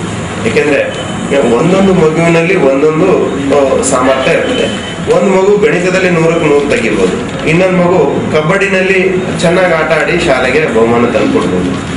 ಒಂದು ದಿನ ಕಬಡ್ಡಿನಲ್ಲಿ ಗೆದ್ದಿರೋವಂಥ ಒಬ್ಬ ಹುಡುಗನಿಗೆ ನೀವು ಪ್ರೈಸ್ ಕೊಟ್ಟು ಅದೇ ಹುಡುಗ ಮಾರನೇ ದಿನ ಗಣಿತದಲ್ಲಿ ಏನಾದರೂ ಫೇಲ್ ಆದರೆ ಎಲ್ಲರ ಮುಂದೆ ನೀವು ಗಣಿತದಲ್ಲಿ ಯಾಕೆ ಫೇಲ್ ಆದೆ ಅಂತೇಳಿ ಅವನಿಗೆ ದೈಹಿಕವಾಗಿ ನೀವೇನಾದರೂ ಪನಿಷ್ ಮಾಡಿದರೆ ಅಥವಾ ಆ ಮಗುವಿಗೆ ನೀವು ಶಿಕ್ಷೆಯನ್ನು ಕೊಡ್ತೆ ಯಾವುದೇ ರೂಪದಲ್ಲಿ, ಆ ಮಗು ಅಂದ್ಕೊಡುತ್ತೆ ಮನಸ್ಸಿನಲ್ಲಿ, ನಿನ್ನೆ ನಾನು ಕಬಡ್ಡಿ ಆಟದಲ್ಲಿ ಶಾಲೆಗೆ ಕೀರ್ತಿ ಅಂತಂದೆ, ಆದರೆ ಬೇರೆ ಹುಡುಗರಿಗೆ ಯಾರಿಗೂ ಬೈಲಿಲ್ಲ ಟೀಚರು, ಆದರೆ ಇವತ್ತು ಎಲ್ಲರೂ ಪಾಸ್ ಆದರೂ ನಾನು ಗಣಿತದಲ್ಲಿ ಫೇಲ್ ಆದಂತೆ ಎಲ್ಲರೂ ಮುಂದೆ ನನಗೆ ಪನಿಷ್ ಮಾಡಿದ್ರು ಅಂತ ಹೇಳಿ ಆ ಮಗು ಅಂದ್ಕೊಳ್ಬೋದು. ಉದಾಹರಣೆ ನಾನು ಹೇಳ್ತಾರೆ. ಆದ್ರಿಂದ ಪ್ರತಿಯೊಂದು ಒಂದು ಮಗುವಿನಲ್ಲಿ ಬೇರೆ ಬೇರೆ ರೀತಿಯ ಸಾಮರ್ಥ್ಯಗಳಿರುತ್ತೆ. ಆ ಮಗುವಿನಲ್ಲಿ ಯಾವ ಸಾಮರ್ಥ್ಯ ಚೆನ್ನಾಗಿದೆ ಅದಕ್ಕೆ ನಾವು ಪ್ರಶಂಸೆ ಮಾಡೋಣ, ಯಾವುದ್ರಲ್ಲಿ ಅದು ಸ್ವಲ್ಪ ಹಿಂದಿದೆಯೋ ಅದು ಮುಂದುವರಲಿಕ್ಕೆ ನಾವು ಅವಕಾಶ ಕೊಡೋಣ, ಪ್ರೋತ್ಸಾಹ ಕೊಡೋಣ, ತಂದೆ ತಾಯಿಯರ ಜೊತೆ ಮಾತಾಡೋಣ. ಆದರೆ ಯಾವುದೇ ಕಾರಣಕ್ಕೂ ಶಿಕ್ಷೆಯನ್ನ ಟೀಚರ್ಸ್ ಮಾಡಲ್ಲ ಅನ್ನೋದೇ ನನ್ನ ನಂಬಿಕೆ. ಶಿಕ್ಷೆಯನ್ನು ಕೊಡಬಾರ್ದು. ಶಿಕ್ಷೆ ಕೊಡೋದ್ರಿಂದ ಪರಿಣಾಮ ಅಂತ ಏನು ಒಳ್ಳೇದಾಗಲ್ಲ, ಅದರಿಂದ ಪ್ರಯೋಜನ ಆಗಲ್ಲ, ಪ್ರಶಂಸೆಯಿಂದನೇ ಚೆನ್ನಾಗಾಗುತ್ತೆ ಅಂತ ನನ್ನ ಅಭಿಪ್ರಾಯ. ಈ ಮಾತಿನೆಲ್ಲ ಶಿಕ್ಷಕರು ಸಹ, ನಮ್ಮ ತಾಲೂಕಿನ ಎಲ್ಲ ಶಿಕ್ಷಕರು ಸಹ ಹೋಗ್ತಾರೆ ಅಂತ ನಾನು ಅನ್ಕೊಂಡಿದ್ದೀನಿ. ದೈಹಿಕವಾಗಿ ಶಿಕ್ಷಣ ಕೊಡ್ತಿದ್ದಾರೆ ಅನ್ನೋದು ಸ್ವಲ್ಪ ಅಸಮಂಜಸವಾದರೂ ಅವರು ಮಕ್ಕಳ ಸರ್ವತೋಮುಖ ಅಭಿವೃದ್ಧಿಗೋಸ್ಕರನೂ ಅವ್ರು ವರ್ಕ್ ಮಾಡ್ತಾ ಇದ್ದಾರೆ. ಎಲ್ಲೋ ಒಬ್ಬ ಟೀಚರು ಯಾವುದೋ ಒಂದು ವಿದ್ಯಾರ್ಥಿ ಮೇಲೆ ಲೈಂಗಿಕ ಕಿರುಕುಳ ಕೊಟ್ಟರಂದ್ರೆ ಎಲ್ಲರೂ ಹೊಣೆ ಹಾಕಕ್ಕಾಗಲ್ಲ. ಅಂಥ ಟೀಚರ್ಸ್ ಬಗ್ಗೆ ನಮಗೂ ಶೇಮ್ ಆಗುತ್ತೆ. ಕೇವಲ ಇಲ್ಲಿ ದೈಹಿಕ ಶಿಕ್ಷಕರು ಅವರ ಸರ್ವತೋಮುಖ ಅಭಿವೃದ್ಧಿ, ಅವರಲ್ಲಿ ಶಿಸ್ತು ಮೂಡಿಸೋದು ಅವ್ರ ಜವಾಬ್ದಾರಿ ಆಗಿರುತ್ತೆ. ಅದರದ್ದು ಅವ್ರ ಕರ್ತವ್ಯ ಆಗಿದೆ. ಆ ಕರ್ತವ್ಯನ ಅವರು ರೂಢಿಸ್ಕೊಂಡು ಮಾಡ್ಕೊಂಡು ಹೋಗ್ತಾ ಇದ್ದಾರೆ. ಬಟ್ ಯಾರೋ ಶಿಕ್ಷಕರು ಕೆಲವೊಬ್ರು ಮಾಡೋದ್ರಿಂದ ಅದು ಎಲ್ಲ ಶಿಕ್ಷಕರ ಮೇಲೆ ಪ್ರಭಾವ ಬೀರ್ತಾ ಇದೆ. ಬಟ್ ಆದರೆ ಏನಂದರೆ ಎಲ್ಲರಿಗೂ ಕೂಡ ಅದ್ರ ಮನವರಿಕೆ ಮಾಡ್ತಕ್ಕಂಥ ದೃಷ್ಟಿಯಿಂದ ನೋಡಿಕೊಂಡು ಅದನ್ನು ನಾವು ಸರಿಪಡಿಸ್ಕೊಂಡು ಮುಂದಕ್ಕೆ ಹೋಗಬೇಕು. ಇಲ್ಲಿ ದೈಹಿಕ ಶಿಕ್ಷಕರೇ ಬರೀ ಕೇವಲವಾಗಿ ನಾವು ಶಿಕ್ಷೆ ಮಕ್ಕಳಿಗೆ ಶಿಕ್ಷೆ ಕೊಡೋದಲ್ಲ, ಇಲ್ಲಿ ಶಿಕ್ಷೆ ಬೇಕಾಗಿಲ್ಲ, ಅವರಿಗೆ ಒಳ್ಳೆಯ ರೀತಿ ಮನ ಪರಿವರ್ತನೆ ಮಾಡೋದು ಬೇಕಾಗಿದೆ. ಹಾಗಾಗಿ ಅವರಿಗೆ ನಾವು ಮಕ್ಕಳಿಗೆ ಅವರ ಮನಸ್ಸನ್ನು ಅರ್ಥ ಮಾಡಿಕೊಂಡು ಅವ್ರಿಗೊಂದು ಸಮಾಜದ ಒಳ್ಳೆಯ ಮುಖದಲ್ಲಿ ಒಳ್ಳೆಯ ಮೆಟ್ಟಲಲ್ಲಿ ಮೇಲೆ ಏರಲಿಕ್ಕೆ ನಾವು ಶ್ರಮ ಪಡಬೇಕಾಗಿದೆ. ಈ ರೀತಿ ಒಂದು ಕಾರ್ಯಕ್ರಮ ಹಮ್ಮಿಕೊಂಡು ಶಾಲೆಗೆ ಬಂದಿರೋದು ನೋಡಿದ್ರೆ ನಮ್ಗೆಲ್ರಿಗೂ ಕೂಡ ಬಹಳಷ್ಟು ಆತ್ಮೀಯವಾಗಿ ನಿಮ್ಮನ್ನ ಮೊದಲು ನಾವು ಧನ್ಯವಾದಗಳನ್ನು ಹೇಳ್ತಾ, ಈ ಎಲ್ಲ ಕಾರ್ಯಕ್ರಮನೂ ಕೂಡ ನೀವು ಮಾಡ್ತಾ ಇರೋದು ಮಕ್ಕಳಿಗೋಸ್ಕರ. ಮಕ್ಕಳು ಶಿಕ್ಷೆ ಕೊಡಬೇಕೇ ಅಥವಾ ಬೇಡವೇ ಅನ್ನೋದು ನಿಮ್ಮ ಒಂದು ಕಲ್ಪನೆ ಆಗಿರುತ್ತೆ. ಖಂಡಿತ ಶಿಕ್ಷಕ ಯಾವಾಗಲೂ ಅವನೊಬ್ಬ ಬೋಧಕನಾಗಿರ್ತಾನೆ, ಅವನು ಶಿವನ ಸ್ವರೂಪಿಯಾಗಿ ಅವನು ಶಿಕ್ಷಣವನ್ನು ನೀಡೋದಕ್ಕೆ ಬಂದಿರ್ತಾನೆ ವಿನಃ ಅವನು ಯಾವ್ದು ಶಿಕ್ಷೆ ಕೊಡ್ತಕ್ಕಂಥ ಭಕ್ಷಕ ಆಗೋದಕ್ಕೆ ಸಾಧ್ಯ ಇಲ್ಲ. ಆದ್ರೆ ಕೊನೆಗೆ 80% ಅವರು ಏನಾದ್ರೂ ಮಾಡಿ ಆ ಮಗುನ ತಿದ್ದಬೇಕು, ಯಾವುದೇ ಕಾರಣಕ್ಕೂ ನಾವು ಮಗುಗೆ ಶಿಕ್ಷೆ ಕೊಡಬಾರ್ದು ಯಾಕೆಂದ್ರೆ ಅವು ಎಲ್ಲರೂ ಕೂಡ ನಮ್ಮ ಮಕ್ಕಳು ಅಂತ ಭಾವನೆಯಲ್ಲಿ ಇರ್ತೀವಿ. ನಾವೆಲ್ಲಾ ಶಿಕ್ಷಕರಲ್ಲೂ ಕೂಡ ಏನಿರುತ್ತೆ ಅಂದ್ರೆ ಅವರು ನಮ್ಮ ಮಕ್ಕಳನ್ನ ಭಾವನೆ ಇದ್ದಾಗ ಅವ್ರಿಗೆ ಶಿಕ್ಷೆ ಕೊಡ್ಬೇಕನ್ನೋ ಮನೋಭಾವನೆ ಯಾರಿಗೂ ಇರೋದಿಲ್ಲ. ಕೆಲವೊಂದ್ ಸರಿ ಅನಿವಾರ್ಯ ಆಗಿರುತ್ತೆ. ಒಂದು 80% ಕೂಡ ಅವರಿಗೆ ಆದಷ್ಟು ಅವ್ರು ವಾರ್ನಿಂಗ್ ಮಾಡ್ತಾ ಈ ರೀತಿ ಇದು ಪನಿಷ್ಮೆಂಟ್ ಕೊಡ್ತೀವಿ ನೋಡಿ, ಇದು ಹೋಮ್ವರ್ಕ್ ಮಾಡ್ಕೊಂಡ್ ಬರ್ಲಿದ್ರೆ, ಓದ್ಕೊಂಡ್ ಬರ್ತಾ ಇದ್ರೆ, ಅಥವಾ ಇನ್ಯಾವುದೇ ಆಗಿರ್ಬೋದು, ಪಠ್ಯೇತರ ಚಟುವಟಿಕೆ ಆಗಿರ್ಬೋದು, ಪಠ್ಯ ವಿಷಯಕ್ಕೆ ಸಂಬಂಧಪಟ್ಟಂತದ್ದಾಗಿರ್ಬೋದು, ಯಾವ್ದೆಲ್ಲ ಅವ್ರಿಗೆ ಫಸ್ಟ್ ರಿಯಾಯಿತಿ ಕೊಡ್ತೀವಿ. ತೀರಾ ಅನಿವಾರ್ಯ ಇನ್ನೇನು ಆಗೋದೇ ಇಲ್ಲ ಅಂತ ಹೇಳಿ ಅಂದಾಗ ಏನಾಗ್ತದೆ, ಒಂದು ಸ್ವಲ್ಪನಾದ್ರೂ ನಾವು ಪನಿಷ್ಮೆಂಟ್ ಕೊಡ್ಬೇಕಾಗುತ್ತೆ. ಒಂದು 20%, 20ಇಂದ ಒಂದು 10% ಅವ್ರಿಗೆ ನಾವು ಪನಿಷ್ಮೆಂಟ್ ಕೊಡ್ಬೇಕಾಗತ್ತೆ.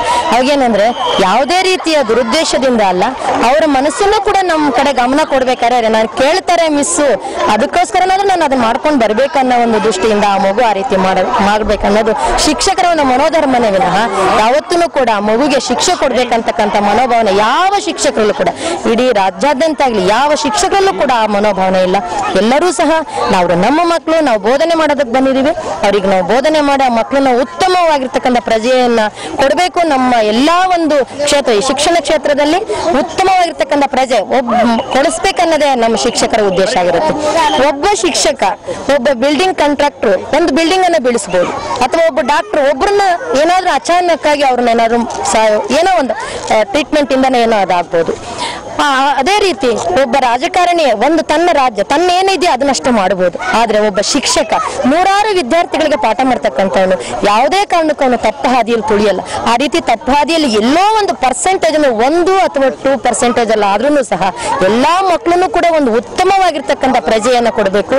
ನಮ್ಮ ರಾಷ್ಟ್ರದ ಸಂಪತ್ತನ್ನ, ಯಾಕಂದ್ರೆ ನಮ್ಮಲ್ಲಿ ರಾಷ್ಟ್ರಪತಿ ನಾವು ಅಬ್ದುಲ್ ಕಲಾಂ ಅವರ ವೈಜ್ಞಾನಿಕವಾಗಿ ಆಗಿರ್ಲಿ, ಅಥವಾ ಈಗ ನಾವು 5ನೇ ತಾರೀಕಲ್ಲಿ ಆಚರಣೆ ಮಾಡ್ತಕ್ಕಂತಹ ರಾಧಾಕೃಷ್ಣನ್ ಅವರು ಶಿಕ್ಷಕರ ಬಗ್ಗೆ ಎಷ್ಟು ಅಭಿಮಾನದಿಂದ ಆ ಒಂದು ದಿನಾಚರಣೆಯನ್ನ ನಮ್ಮ ಶಿಕ್ಷಕರಿಗೋಸ್ಕರ ಬಿಟ್ಕೊಟ್ಟಿದ್ದಾರೆ, ತಮ್ಮ ಜನ್ಮ ದಿನಾಚರಣೆ. ಸೊ ಅದನ್ನ ನಾವು ಮನಗಾಣ್ಕೊಂಡು ಏನ್ ಹೇಳ್ತೀವಿ ಅಂದ್ರೆ ಎಲ್ಲಾ ಮಕ್ಕಳಿಗೂ ಕೂಡ ಉತ್ತಮವಾಗಿರ್ತಕ್ಕಂಥ ಬೋಧನೆಯನ್ನ ನೀಡಬೇಕು. ಉತ್ತಮವಾಗಿರ್ತಕ್ಕಂತಹ ಮಕ್ಕಳನ್ನ ನಾವು ರಾಷ್ಟ್ರಕ್ಕೆ ಕೊಡ್ಬೇಕನ್ನೋ ಮನೋಭಾವನೆ ಎಲ್ಲರಲ್ಲೂ ಇರುತ್ತೆ. ಅದು ಬಿಟ್ಟರೆ ಬೇರೆ ಯಾರಿಗೂ, ಯಾವ ಶಿಕ್ಷಕರಿಗೂ ಕೂಡ ಅನ್ಯತಾ ಮನೋಭಾವನೆ ಇರಲ್ಲ. ಅದು ಯಾರಿಗೂ ಶಿಕ್ಷಣ ಕೊಡೋದೇ ಅದು ತಪ್ಪು ಅಂತ ಅಲ್ಲ, ತಪ್ಪು ಸರಿ ಅನ್ನೋದ್ರ ಬದಲಾಗಿ ಅದನ್ನ 95% ಯಾವ ಶಿಕ್ಷಕನು ಶಿಕ್ಷೆ ಕೊಡೋದಿಲ್ಲ. ಇನ್ನು 5% ಅವರು ತೀರಾ ಮಿಗಿಲಾದಾಗ ಅವ್ರು ಶಿಕ್ಷೆ ಕೊಟ್ಟಿರ್ತಾರೆ, ಅದು ಶಿಕ್ಷೆ ಆಗೋದಿಲ್ಲ. ಅದನ್ನ ಒಂದು ಒಳ್ಳೆ ರೀತಿಯಿಂದ ತಗೊಂಡ್ರೆ ನಿಜವಾಗ್ಲೂ ಆ ಮಗು ಹೇಳತ್ತೆ, ನಾನು ಅವತ್ತೇನು ಹೇಳ್ಕೊಡ್ಲಿಲ್ಲ, ನನಗೆ ಶಿಕ್ಷೆ ಅವ್ರು ಹೇಳ್ದೇ ಇದ್ದಿದ್ರೆ ನಾನು ನಿಜವಾಗ್ಲೂ ನಾನು ಮುಂದಕ್ಕೆ ಬರ್ತಾ ಇರ್ಲಿಲ್ಲ ಅಂತ ಹೇಳಿ ಒಂದಲ್ಲ ಒಂದು ದಿನ ಆ ಮಗು ನೆನ್ಪು ಮಾಡ್ಕೊಳತ್ತೆ, ನಾನು ಆ ದಿನ ನಾನು ಬೈದಿದ್ದಕ್ಕೆ ಅಥವಾ ನನಗೇನೋ ಒಂದು ಪನಿಷ್ಮೆಂಟ್ ಕೊಟ್ಟರು ನಾನು ಆಗ ಮುಂದೆ ಬಂದೆ ಅನ್ನೋ ಮನೋಭಾವನೆ ಮೇಲೆ ಬರುತ್ತೆ. ಅದರಿಂದ ಶಿಕ್ಷೆನ ಕೊಡ್ತಾರೆ ಅನ್ನೋದಿಲ್ಲ. ಸಾಮಾನ್ಯ ಶಿಕ್ಷೆ ಇಲ್ಲದೆ ಇರ್ತಕ್ಕಂಥ ಶಿಕ್ಷಣ ಉತ್ತಮ ಅನ್ನೋದು ನಮ್ಮೆಲ್ಲ ಶಿಕ್ಷಕರ ಒಂದು ಮನೋಭಾವನೆ.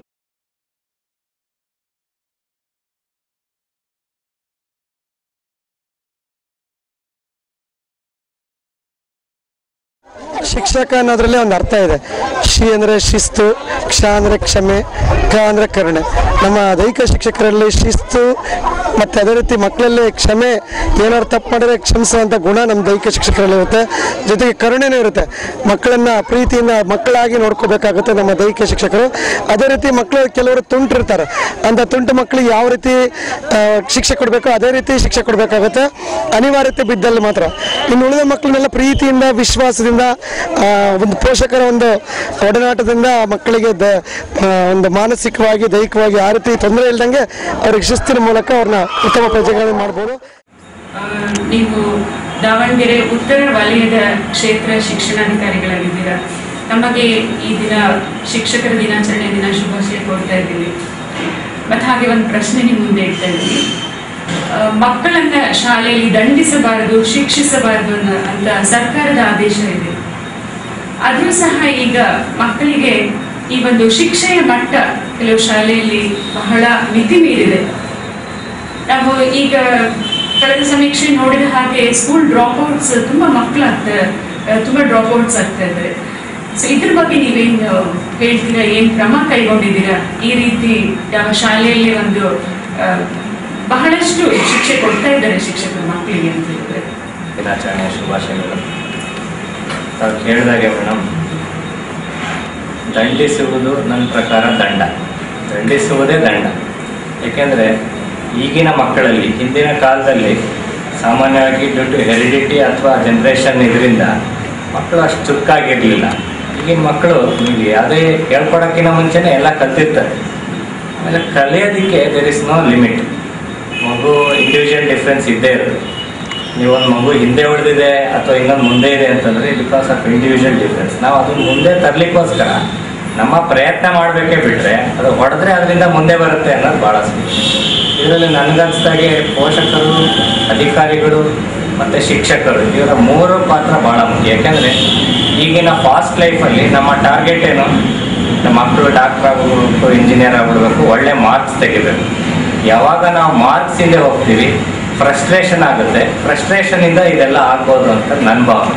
ಹಾಗಾಗಿ ಹಿಂದಿನ ಇದರಲ್ಲಿ ಶಾಲೆಗಳಲ್ಲಿ ತಾವು ನೋಡಿದ್ರೆ ಯಾರು ಮೇಸ್ಟ್ರು, ಹೆಡ್ ಮಾಸ್ಟ್ರು ಅಂದರೆ ಒಂದು ಕೋಟು ಟೋಪಿ, ಒಂದು ಕೈಯಲ್ಲಿ ಒಂದು ಕಡ್ಡಿ ಇರ್ತಾ ಇದೆ. ಆದರೆ ಈಗಿನ ಕಾನ್ಸೆಪ್ಟ್ ಬೇರೆ ಆಗಿದೆ. ನನ್ನ ಅನಿಸಿಕೆ ಈಗ ಶಾಲೆಗಳಲ್ಲಿ ಕಡ್ಡಿಗಳು ಇಲ್ಲ. ಅದರಲ್ಲೂ ತಾವು ಹೇಳಿದಾಗೆ ದೈಹಿಕ ಶಿಕ್ಷಕರು ಇರೋದೇ ಡಿಸಿಪ್ಲಿನ್ಗೋಸ್ಕರ, ಮಕ್ಕಳಿಗೆ ಹೊಡೆಯೋಕ್ಕೋಸ್ಕರ ಅನ್ನೋ ಒಂದು ಕಾನ್ಸೆಪ್ಟ್ ಇತ್ತು. ಅದನ್ನು ಸಹ ನಾವು ಶಾಲೆಗಳಲ್ಲಿ ನೋಡ್ತಾ ಇದ್ದೀವಿ. ಎಲ್ಲೂ ಕೋಲನ್ನು ಇಟ್ಕೊಂಡಿಲ್ಲ. ಆದರೆ ನಾವು ಕೋಲಲ್ಲಿ ಇಟ್ಕೊಂಡು ಹೊಡೆದ್ರೆ ಮಾತ್ರ ಮಕ್ಕಳು ನೋವನ್ನು ಅನುಭವಿಸ್ತಾರೆ ಅನ್ನೋದಲ್ಲ. ನಾವು ಅವ್ರಿಗೆ ಮಕ್ಕಳಿಗೆ ಜೋರಾಗಿ ಬೈಯೋದಾಗಲಿ ಅಥವಾ ಮಾನಸಿಕವಾಗಿ ಅವ್ರಿಗೆ ಹರ್ಟ್ ಆಗಂಗೆ ಏನಾದ್ರು ಮಾತಾಡೋದಾಗಲಿ ಅಥವಾ ನೀನು ದಡ್ಡ, ನೀನು ಪೆದ್ದ, ನೀನು ಓದಲ್ಲ ಅನ್ನೋದಾಗಲಿ ಅದರಿಂದನೂ ಮಕ್ಕಳಿಗೆ ಸಾಕಷ್ಟು ಸೈಕಾಲಜಿಕಲ್ ಆಗಿ ಪರಿಣಾಮ ಬೀರುತ್ತೆ.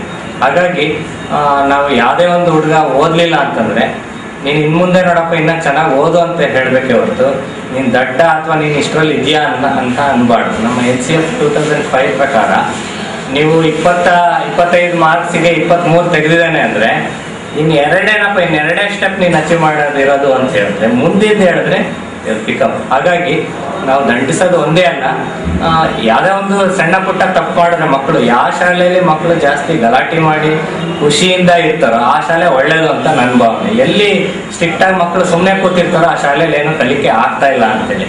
ಹಾಗಾಗಿ ಗುಡ್ ಟೀಚರ್ ಇನ್ಸ್ಪೈರ್ಸ್. ನಿಮ್ಗೆ ಗೊತ್ತಿದೆ, ಯಾರು ಇನ್ಸ್ಪೈರ್ ಮಾಡ್ತಾರೋ ಮಕ್ಕಳು ಅವ್ರ ಹಿಂದೆನೇ ಇರ್ತಾರೆ, ಆ ಮೇಷ್ಟ್ರಿದ್ರೆ ಓಡಾಡ್ತಾರೆ. ಯಾವ ಮೇಷ್ಟ್ರು ಹೊಡಿತಾರೋ ಆ ಮೇಷ್ಟ್ರಿದ್ರೆ ಯಾರು ಹುಡುಗರು ಇರೋದಿಲ್ಲ. ಹಾಗಾಗಿ ನಮ್ಮ ಶಿಕ್ಷಕರಲ್ಲಿ ಒಂದು ಮನವಿ ಏನು ಅಂತಂದರೆ ಮಕ್ಕಳ ಜೊತೆ ಪ್ರೀತಿಯಿಂದ ವರ್ಸಿ. ಯಾವತ್ತು ಪ್ರೀತಿಯಿಂದ ನಾವು ಹೇಳ್ತೀವಿ ಮಕ್ಕಳು ಅದನ್ನು ನೀವು ಹೇಳೋಕ್ಕಿಂತ ಜಾಸ್ತಿ ಹತ್ಕೊಂಡು ಕೆಲಸ ಮಾಡ್ತಾರೆ. ಯಾವ ಮಕ್ಕಳಿಗೆ ದಂಡನೆ ಇಟ್ಕೊಂಡು ಮಾಡೋಕ್ಕೆ ಹೋಗ್ತೀವೋ ನಮ್ಮನ್ನು ಹೇಟ್ ಮಾಡ್ತಾರೆ ಮಕ್ಕಳು. ಹಾಗಾಗಿ ಆ ಕೆಲಸ ಆಗಬಾರ್ದು. ಯಾವುದೇ ಕಾರಣಕ್ಕೂ ಮಕ್ಕಳು ಮೇಲೆ ಬರಬೇಕು ಅಂತಂದರೆ ನಾವು ಅವ್ರನ್ನ ಇನ್ಸ್ಪೈರ್ ಮಾಡಿ ಅವರು ಬೆಂತಟ್ಟಿದ್ರೆ ಮಾತ್ರ ಮಕ್ಕಳು ಮೇಲೆ ಬರ್ತಾರೆ. ಹಾಗಾಗಿ ಅದು ಮಾಡ್ತಿದ್ರೆ ತಪ್ಪು. ಇನ್ನು ಮುಂದೆ ಅದ ರೀತಿ ಆಗದಲ್ಲೇ ರೀತಿ ನಾವು ಕ್ರಮ ಕೈಗೊಳ್ತೀವಿ. ಮಕ್ಕಳಿಗೆ ಶಿಕ್ಷೆ ಕೊಡೋದು ಅಂತ ಹೇಳಿದ್ರೆ ಅವರ ಒಂದು ಮನೋಭಾವನೆ ಮೇಲೆ ಹೋಗುತ್ತೆ ಮಕ್ಕಳು. ಮತ್ತು ಇನ್ನೊಂದು ಏನಂತ ಹೇಳಿದ್ರೆ ಮನೆಯಲ್ಲಿ ಅವರ ಪೇರೆಂಟ್ಸು ಯಾವ ರೀತಿ ತಿದ್ದಿರ್ತಾರೆ ಇದೆಲ್ಲದ್ರ ಮೇಲೆ ಉಪಾಧ್ಯಾಯರುಗಳು ಗಮನ ಕೊಡಬೇಕಾಗುತ್ತೆ. ಯಾಕೆಂತ ಹೇಳಿದ್ರೆ ಕೆಲವು ಮಕ್ಕಳಿಗೆ ಮನೆಯಲ್ಲಿ ಸಂಸ್ಕಾರ ಇರೋದಿಲ್ಲ ಮತ್ತು ತಂದೆ ತಾಯಿಗಳು ವಿದ್ಯಾವಂತರು ಇರೋದಿಲ್ಲ. ಅದರಿಂದ ಶಾಲೆಗೆ ಬಂದಾಗ ಅವ್ರಿಗೆ ಯಾವ ರೀತಿಯಲ್ಲಿ ನಾವು ಇಲ್ಲಿ ಶಾಲೆಯಲ್ಲಿ ಕಲಿಬೇಕು ಅನ್ನೋದು ಕೂಡ ಅವ್ರಿಗೆ ಗೊತ್ತಿರಲ್ಲ. ಅಂಥ ಒಂದು ಮಕ್ಕಳಿಗೆ ಉಪಾಧ್ಯಾಯರು ಬಹಳ ಸಹನೆಯಿಂದ ಅವರ ಮನಸ್ಸನ್ನು ಒಲಿಸ್ಕೊಳ್ಳೋ ರೀತಿಯಲ್ಲಿ ಪ್ರಯತ್ನ ಮಾಡಿ ತಮ್ಮ ಒಂದು ಈಗಾಗಲೇ ಶಾಲೆಗಳಲ್ಲಿ ಮಕ್ಕಳಿಗೆ ಮಾರಲ್ಲಾಗಿ ಕಥೆ ಹೇಳುವುದಾಗಲಿ, ಬೇರೆ ಒಂದೇನೋ ಹಾಸ್ಯದ ವಿಷಯವನ್ನು ಮಾತಾಡೋದಾಗಲಿ ಇದೆಲ್ಲದರ ಮೂಲಕ ಮಕ್ಕಳನ್ನು ಹೋಲಿಸ್ಕೊಳ್ಳೋ ಪ್ರಯತ್ನ ಮಾಡಿದಾಗ ಮಕ್ಕಳು ಕೂಡ ಉಪಾಧ್ಯಾಯರ ಒಂದು ಹೇಳುವ ಪಾಠದ ಕಡೆ ಗಮನ ಕೊಡ್ತಾರೆ. ಅಷ್ಟೊಂದಾಗಿ ಚೇಷ್ಟೆ ಮಾಡಲ್ಲ. ಇಲ್ಲಿ ಮಕ್ಕಳಿಗೆ ಶಿಕ್ಷೆ ಕೊಡೋದು ಅಂದರೆ ಈಗ ಉಪಾಧ್ಯಾಯರು ಮತ್ತು ಪೋಷಕರು ಇವರೆಲ್ಲ ಮನೋಭಾವನೆ ಮೇಲೂ ಮಕ್ಕಳನ್ನು ನಾವು ನೋಡಬೇಕಾಗುತ್ತೆ. ಅಂಥ ಒಂದು ಸನ್ನಿವೇಶದಲ್ಲಿ ಮಕ್ಕಳಿಗೆ ಬಹಳಾಗಿ ಮಕ್ಕಳು ಹೇಳಿದ ಮಾತು ಕೇಳೋದೇ ಇಲ್ಲ, ಓದೋದೇ ಇಲ್ಲ. ಇಂಥ ಒಂದು ಸನ್ನಿವೇಶ ಬಂದಾಗ ಅವ್ರನ್ನ ಆದಷ್ಟು ಪ್ರೀತಿಯಿಂದ ಹೋಲಿಸ್ಕೊಳ್ಳೋದು ಉತ್ತಮ. ಆಗದೇ ಇದ್ದ ಟೈಮಲ್ಲಿ ಸೂಕ್ಷ್ಮವಾಗಿ ಅವ್ರಿಗೆ ಶಿಕ್ಷೆ ಕೊಡೋದು ಬೇಕೇ ಬೇಕಾಗುತ್ತೆ. ಈಗ ಮನೇಲಾಗಲಿ ತಂದೆ ತಾಯಿಗಳು ಕೂಡ ಮಕ್ಕಳನ್ನ ತಿದ್ದಬೇಕಾದ್ರೆ ಕೆಲವು ಸರಿ ಸೂಕ್ಷ್ಮವಾಗಿ ಒಂದೇಟು ಹಾಕೋದು ಇಲ್ಲ ಎದುರಿಸೋದು ಏನೋ ಒಂದು ಮಾಡ್ತಾರೆ. ಆದರೆ ಈ ರೀತಿಯಲ್ಲಿ ಮಾಡುವಾಗ ಪರವಾಗಿಲ್ಲ.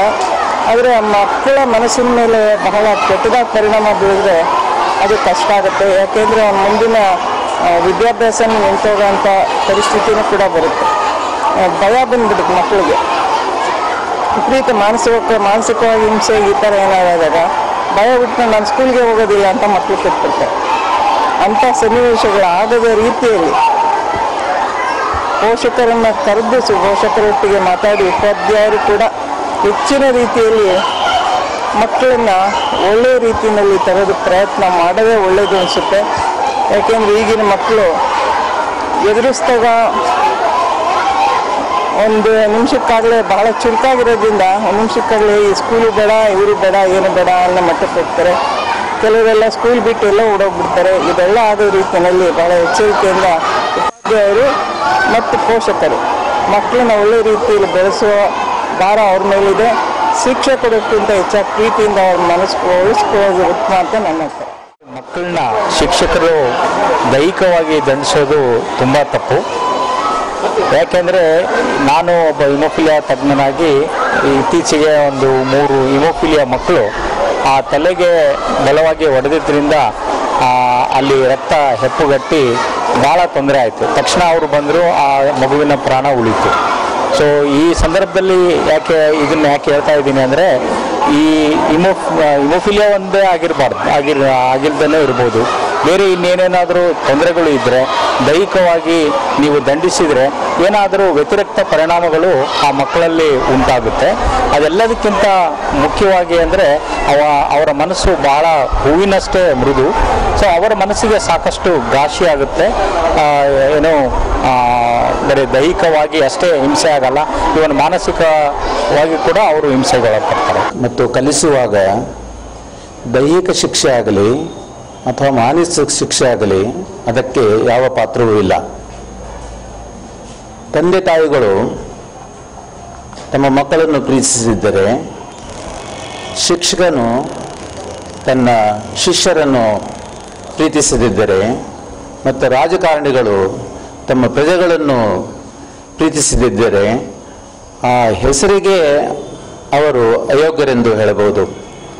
ಆ ಪ್ರೀತಿಯು ಒಂದೇ ಮುಖ್ಯವಾದ ವಿಷಯ. ಪ್ರೀತಿಯಿಂದಲೇ ಮಕ್ಕಳಿಗೆ ವಿದ್ಯೆಯನ್ನು ಹೇಳಬೇಕು ಮತ್ತು ಕಲಿಸಬೇಕು ಮತ್ತು ಬೆಳೆಸಬೇಕು.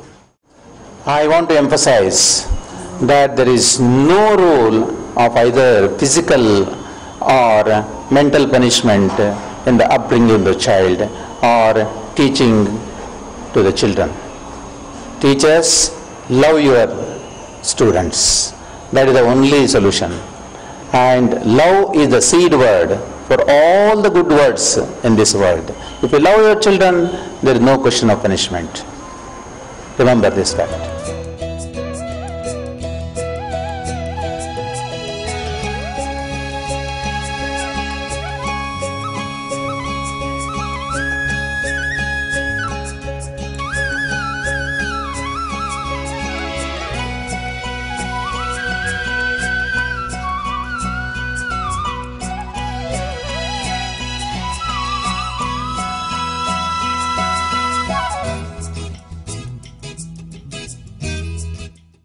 ಜನ್ಮ ನೀಡಿದ ತಂದೆ ತಾಯಿಗಳಿಗಿಂತಲೂ ಜೀವನವನ್ನು ರೂಪಿಸುವ ಶಿಕ್ಷಕನ ಪಾತ್ರ ಮಹತ್ತರವಾದದ್ದು ಎಂಬುದು ಅರಿಸ್ಟಾಟಲ್ನ ನಾಣ್ಣುಡಿ.